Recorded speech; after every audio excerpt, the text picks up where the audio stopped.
My father died last year. A semi-truck ran a red light outside of Galloway, and that was it. He was gone. The funeral was quiet, small. He would have hated anything dramatic. I gave the eulogy, shaking so hard I could barely hold the paper. We buried him on a warm October afternoon. I remember because the leaves were gold, and he always said that was his favorite time of year. He was my best friend. I still talk about him like he's alive sometimes, in my head. Sometimes out loud when I'm driving. Just little things. Dad, you'd hate this traffic, or you'd love this song. That kind of thing. It's how I've managed the grief. Kept it distant enough to function. I even saved his number in my phone. Stupid, I know. I couldn't delete it. Yesterday, I was reorganizing my bookshelves, trying to stop thinking for a while. I knocked over a framed photo of us at the lake cabin. I picked it up and smiled because he looked so young in that picture. Happier back before Mom got sick. That's when my phone rang. At first, I didn't even look at it. I was in the middle of untangling a stack of receipts that fell behind the shelf. But then, I saw the screen light up. Dad. My whole body went still. I stared at it like it was a joke, like maybe my phone glitched or synced with something by accident. But then the phone kept ringing. I didn't move. I didn't breathe. I just stared. Then, without thinking, I answered.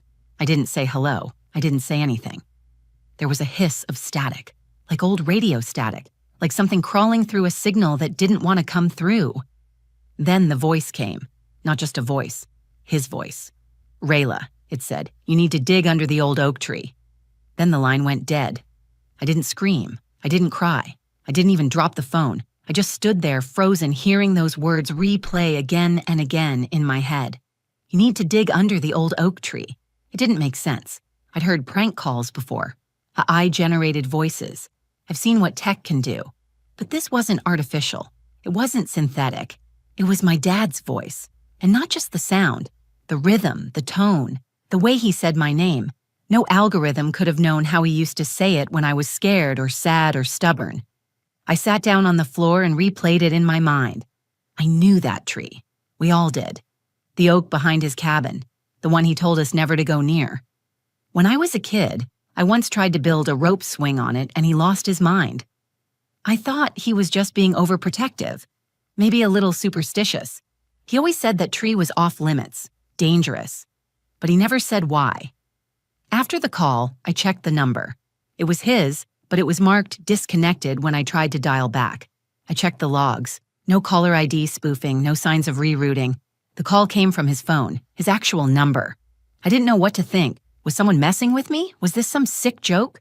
Was I finally losing it after holding it together too long? Or was he trying to tell me something? The next thing I knew, I was digging through my junk drawer for the keys to the cabin. I hadn't been there since we cleared it out after the funeral. I told myself I'd go back someday, maybe bring someone with me. But not like this. Not with my fingers trembling around a rusted key ring. Not with a voice still echoing in my ears. You need to dig under the old oak tree. That's why I'm telling this story now. Because if what I found under that tree means what I think it does, then my father didn't just leave behind memories.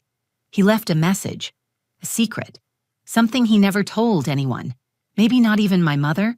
And part of me still hopes there's a logical explanation for it all. But a bigger part of me knows. That call wasn't just a glitch or grief playing tricks on me. That call was a beginning, and I wish I hadn't picked up. I didn't drive to the cabin right away. After the call, I sat on my kitchen floor for almost 2 hours just holding the phone in my lap. It was still warm.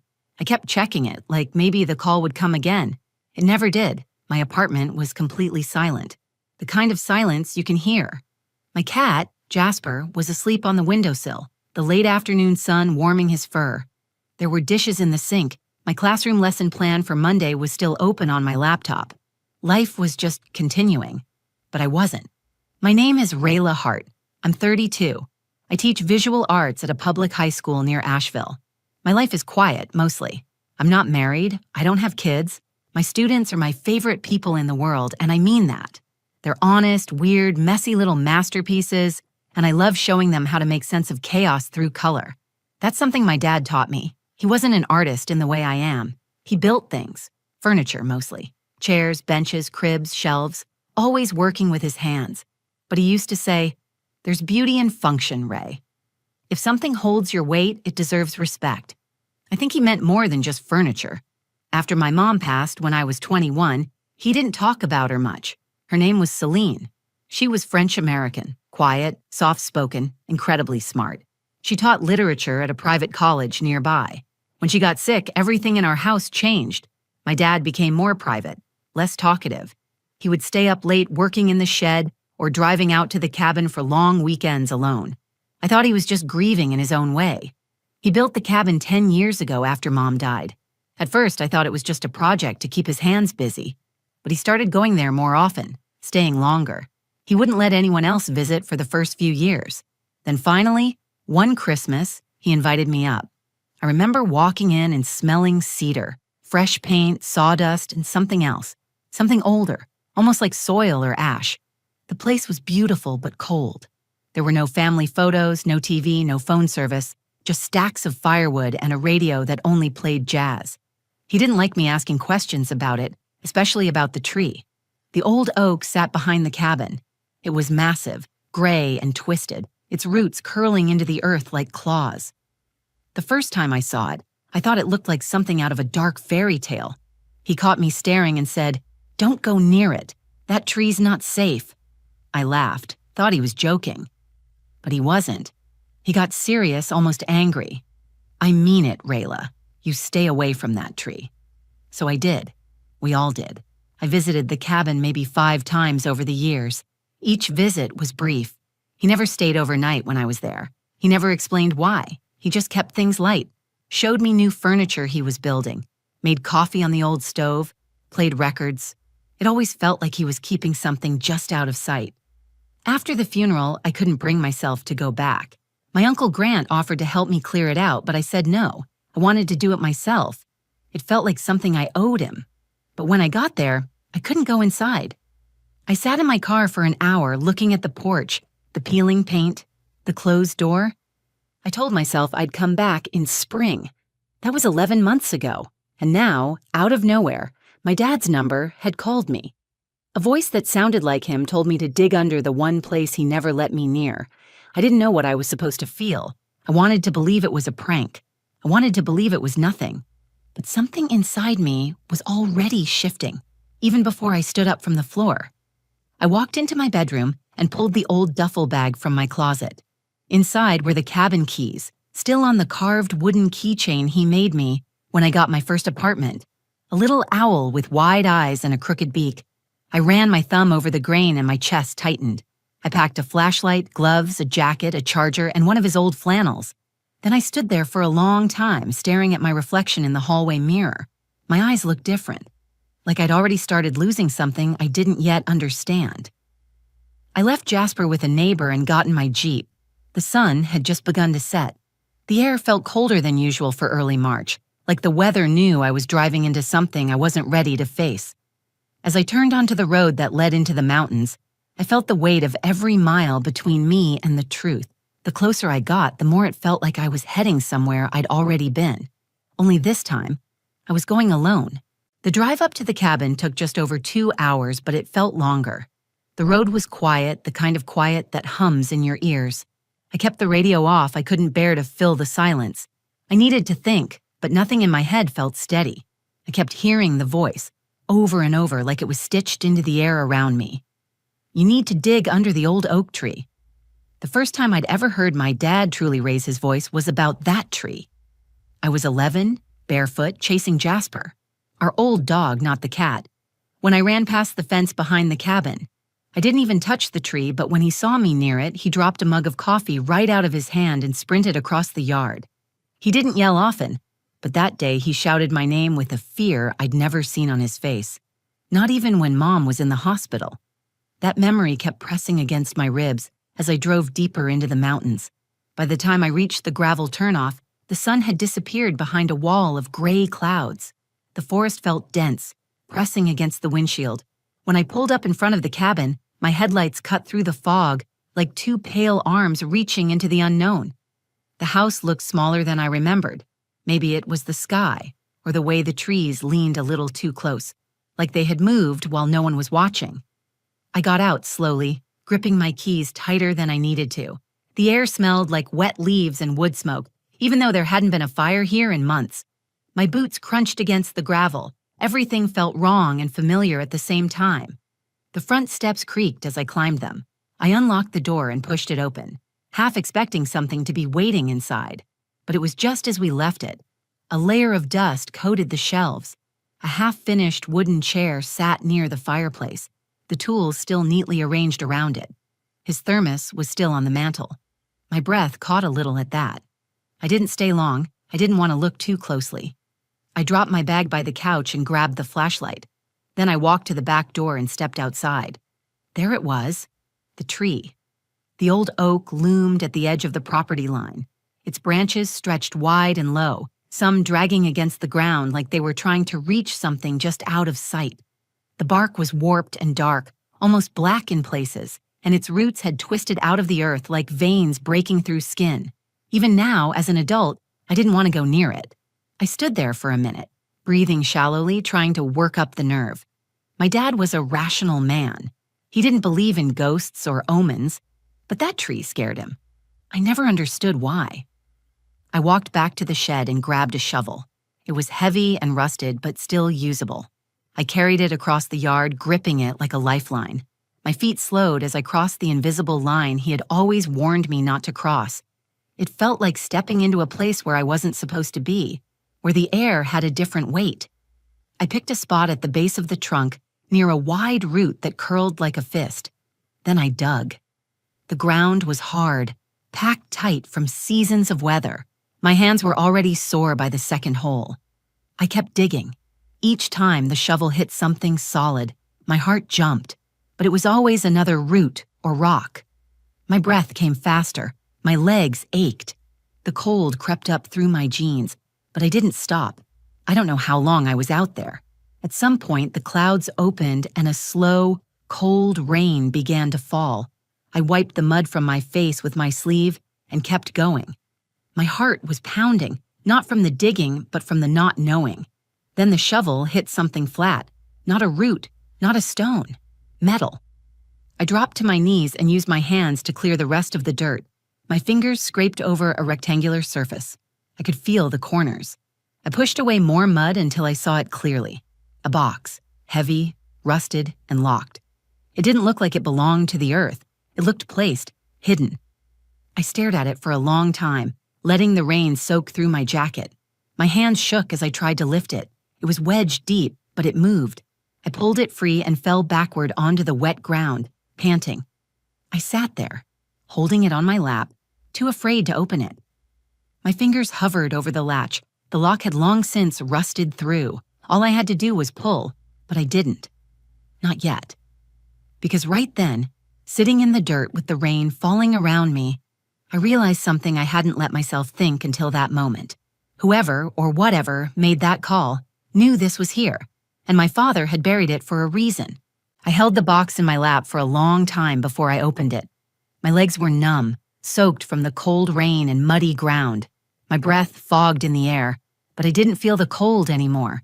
The weight of the box pressed into my thighs like it was part of me now, like it had been waiting for me. The lock had rusted through, but it still resisted when I tried to force it open. I pulled harder. The latch snapped off with a sharp crack, and I jumped. My hands were caked with wet dirt, trembling as I slowly lifted the lid. Inside, everything looked perfectly arranged, protected, like someone had known it would sit in the ground for years. There was a small cassette tape, labeled in my father's handwriting, for Rayla. Next to it, an old photograph. I blinked hard, trying to understand what I was seeing. It was me, a baby version of me, barely a year old, held in the arms of a woman I didn't recognize. She had long black hair, soft eyes, and a cautious smile that looked nothing like the pictures I'd seen of my mother. Underneath the photo were several yellowed envelopes, letters, stacked tightly, sealed and numbered in order. I picked up the first one. The envelope was fragile, the paper dried out and brittle. I opened it carefully, my heart pounding in my chest. "My sweet girl," it began. "I hope you never have to read this, but if you're holding this letter, then the box has found you." The handwriting was shaky, not my dad's. This was written by a woman named Elena, And the more I read, the faster my heart raced. She said she was my biological mother. I read the line twice, then 3 times. My lungs felt tight, like I couldn't draw in enough air. I shook my head as if it would knock the words loose from my memory. You were born into a complicated love. Evan loved me once. I loved him. But our world didn't leave room for the kind of truth we carried. When you were born, we made a choice. A painful one. I couldn't finish the letter. My fingers gripped it so tightly I nearly tore it. I dropped it back in the box and looked down at the rest. There were 5 more, each marked with a date, each one older than the last. I grabbed the cassette next. My father's voice was burned into my memory from years of bedtime stories and morning calls, but hearing it again, knowing he had recorded it specifically for me, made my chest collapse. I didn't have a player on me. The nearest one would be inside the cabin. I pushed to my feet and carried the box with both arms, the weight of it anchoring me to the ground. My boots squelched in the mud as I trudged back to the porch. I glanced once over my shoulder at the tree, towering behind me, now a silent witness to what had been buried for decades. Inside the cabin, the power was off. It always was. My dad never bothered to hook up a generator. He liked living slow, but he kept a battery-operated cassette player under the shelf in the living room. I found it still there, tucked behind a stack of record sleeves. I inserted the tape with shaking fingers. I pressed play. His voice filled the room like it had never left. If you're hearing this, Ray, I'm sorry. I wanted to tell you I did. But there are things in this world we think we can bury, only to realize they were never really gone. They breathe under the surface. They wait. He paused. I could hear his breath. I imagined him sitting in this very room, holding this same recorder, trying to say what I now held in my hands. Elena didn't die the way you were told. Celine knew about her. It wasn't betrayal. It was tragedy, and I couldn't carry it anymore. So I built this cabin. I buried the truth, and I lived with it. I shut the tape off. My fingers hovered over the stop button like it burned. I felt sick. Everything I had believed, my entire understanding of where I came from, was suddenly cracked down the middle. My father had lived with this secret. My mother had raised me knowing I wasn't hers by blood. My real mother had written letters I never read, and all of it was hidden beneath that tree. I stood up, grabbing the box, and set it on the table. I pulled out the rest of the letters and began lining them up by date. The earliest one was from 1991. That was the year I was born. The last was dated 2 weeks before my dad's death. The truth hadn't been buried once. It had been buried again and again, and I wasn't sure if I was ready to uncover the rest. I heard gravel crunch outside. I froze. Through the window, a figure was approaching. A man, familiar, broad-shouldered, gray hair. My Uncle Grant. He hadn't called me in months. I hadn't told him I was coming, and yet, there he was. I stepped back from the window, the cassette player still on the table, the letters still open, the photo still staring up at me with quiet certainty. He knocked on the door once, hard, then he opened it himself. Grant stepped inside like he had every right to. He didn't speak at first. His eyes moved from the box on the table to the cassette player to me. He looked like he had aged 10 years since the funeral. His face was pale, his coat soaked through from the rain, and his boots tracked mud across the wooden floor, but he didn't seem to notice. "You weren't supposed to come here," he said quietly. I didn't answer. I kept both hands on the edge of the table, grounding myself. My body felt like it could shatter at any second. He looked at the open letters, then at the photograph. His jaw tightened. "You found it." I took a breath. "What is this, Grant? Who is Elena?" He looked away, jaw clenching. "You weren't supposed to ever ask that." I got a phone call from Dad's number.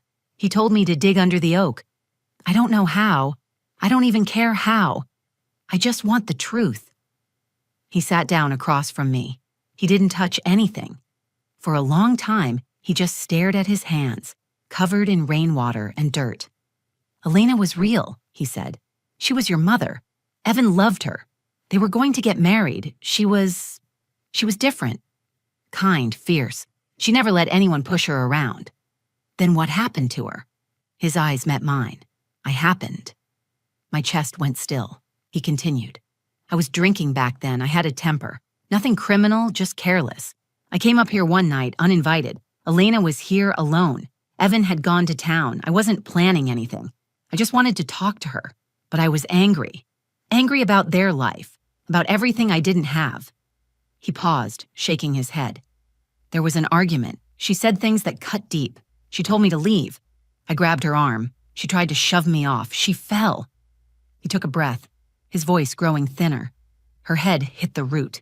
One of those giant roots by the tree. She didn't move. I thought she was faking, but she wasn't. I gripped the table harder. My mouth went dry.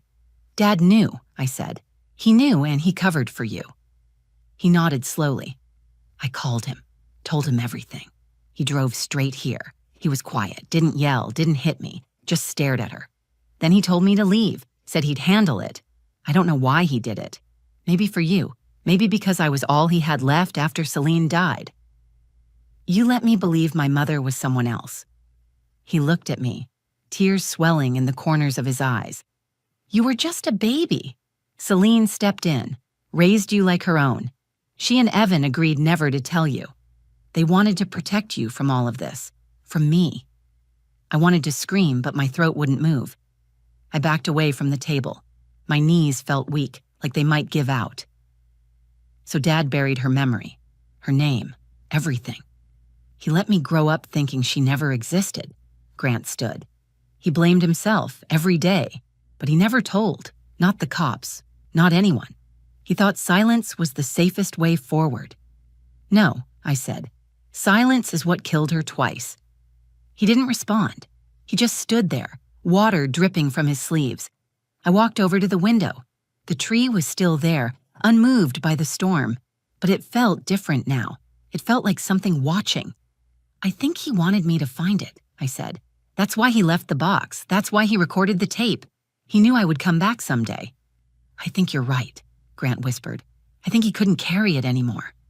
I turned back to him. You're leaving. Now. He nodded. Are you going to the police? I don't know yet, I said. But if you ever come near me again, I will. He didn't argue. He walked toward the door, pausing just before he opened it. Rayla, I'm sorry for everything. I'm not the one who needs your apology. He stepped out into the rain. The door clicked shut behind him. I stayed frozen for a minute, then walked over to the cassette player. I hit play again. My father's voice filled the room. If you found this, then I've failed to keep it buried. And maybe that's a good thing. You deserve the truth, even if it hurts. I listened to the whole message this time. Every word. My father's voice shaking near the end. There's a kind of forgiveness that doesn't come easy. Maybe you'll find it. Maybe you won't. But I love you, Rayla. Always. When the tape clicked to a stop, I sat back and stared at the photo of Elena, my mother.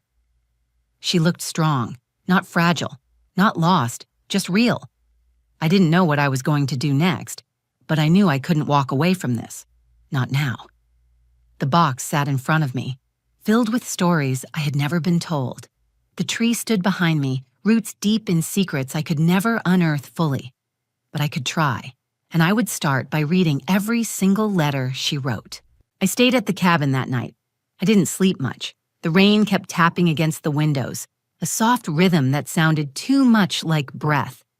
I sat at the kitchen table with a blanket wrapped around my shoulders, surrounded by pieces of a life I had never known was mine. I read the letters one by one, carefully unfolding each page like it might fall apart in my hands. Elena's words were delicate, but clear. She had written them for me. Every line was full of love, not just the kind you say out loud, but the kind you live with every decision. She had been planning to tell me everything. She had dreams for me, a life she wanted to share. She never got the chance. In the last letter, she wrote something that stayed with me. If you grow up never knowing me, I hope you still become someone kind. That will be the part of me that survives. I sat with that sentence for a long time. In the morning, I walked back to the tree. The sky had cleared. Sunlight stretched across the soaked earth, casting long shadows through the woods. The oak looked smaller now, still powerful, still scarred, but no longer untouchable. I stood in front of it, box in hand, and whispered her name. Elena. Not Mom. Not yet. Maybe not ever. but her name deserved to be spoken. I dug a small hole at the base of the tree. I placed a new letter inside, a letter I wrote that night. I told her what I had learned, what I felt. I told her I was angry and heartbroken and grateful all at once. I told her I would remember her now, not as a myth, not as a secret, as a person, as my mother. Then I buried the letter, not to hide it, but to lay it to rest. I drove home later that afternoon. The road felt different, like I was leaving one world and entering another, not because the mystery was solved, but because I had finally looked it in the eye. When I got back to my apartment, Jasper ran to the door and circled my legs, meowing like I'd been gone for a year. I scooped him up and pressed my face into his fur. That little patch of warmth reminded me I was still here. Still me. At school, I returned to my classroom like nothing had changed, but everything had. I stood in front of my students and asked them to draw a portrait of someone they didn't fully know. Not a celebrity, not someone they admired, someone real, someone they wanted to understand better. One girl drew her grandmother, who spoke only Spanish and never told stories. One boy drew a brother he hadn't seen in 3 years. Another drew a mirror and said, "I don't know myself that well either." I nodded. I understood that more than ever. A few weeks later, I got a call from the sheriff's office. I had sent the tape and the letters. I didn't want revenge. I wanted it recorded. I wanted someone to know what happened. They told me there was no body, no charges they could file after so many years. Grant was never arrested. But something in his voice the last time we spoke told me he had already sentenced himself to the kind of guilt that doesn't go away. I didn't tell him I forgave him. I'm still not sure I do. But I'm not carrying it for him. That's the difference. Now, the photo of Elena sits beside my bed. I look at it every night. Sometimes I talk to her, just like I used to talk to Dad. I tell her how my day went. I tell her what I remember. I tell her I wish I had more to tell. There are still questions I'll never have answers to, things I'll never know. But the silence that once echoed through my life is gone. The box didn't just contain secrets, it contained truth. It contained a voice that had waited for years to be heard. I heard it, and I won't let it disappear again. If you're watching this, if you've ever felt like something in your life didn't add up, listen to your instincts. Ask the questions. Look under the tree. You never know what you'll find when you finally dig. Not everything buried is meant to stay hidden. That's my story. I didn't expect a phone call to change everything I thought I knew about my family, my past, or myself. But it did. And if it's taught me anything, it's that the truth has a way of reaching you, even when the person who holds it is gone. If this story moved you, if you felt something while listening, take a second and like the video. It really helps more people find these stories. Comment below. Have you ever discovered something that changed how you saw your family? Or maybe there's a question you've never had the courage to ask. I'd love to hear your thoughts. And if you want more real, raw stories like this one, subscribe to the channel and turn on notifications. There's more coming. Thanks for watching. And remember, sometimes the things we bury the deepest are the ones we need to uncover the most.